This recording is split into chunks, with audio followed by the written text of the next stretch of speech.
I'm Zach. Tell me, you see a dog wagging its tail, so you assume it's happy, right? Here's the thing, that might not always be true. A wagging tail means a happy dog. It's probably the most repeated piece of dog wisdom out there. Today, we're actually going to test that, because tail wagging is a lot more complicated than a simple yes or no signal. Let's talk about it.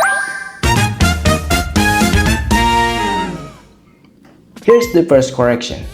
A wagging tail doesn't specifically mean happy. What it actually means is that a dog is emotionally aroused, in the sense of being alert and engaged.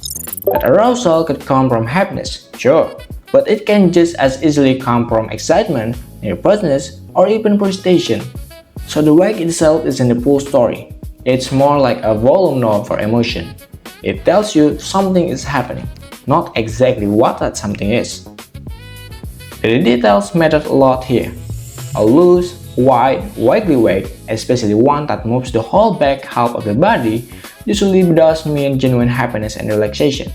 But a steep, fast, narrow wag, held high and tight, often means the dog is tense, alert, or even feeling threatened. Same tail, same basic motion, completely different meaning depending on how it's actually moving. Tail height matters too. A relaxed, neutral position usually signals a calm dog. A tail held high can mean confidence or alertness. A tail tucked low usually signals fear or submission. And here's a detail almost nobody knows. Some studies found dogs tend to wag slightly more to the right when they feel positive emotion and slightly more to the left when they feel negative ones. It's subtle, but it's there, linking to which side of your brain is more active in that moment. This is why you can read a wagging tail on its own. You have to look at the whole dog. The same wag that means pure joy when greeting their owner can mean something very different when facing an unfamiliar dog in the park.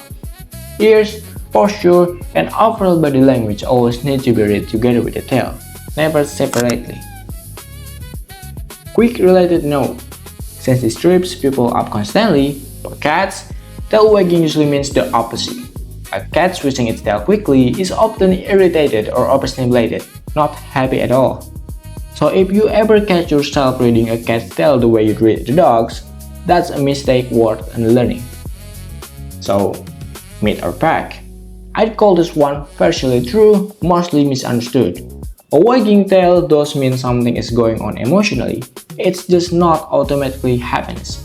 The real skill is learning to read how the tail moves, not just whether it's moving at all. So next time you see a tail wagging, take one extra second before deciding what it means. Look at the speed, the height, and how loose the body is. That little extra attention is exactly the kind of listening this channel is all about.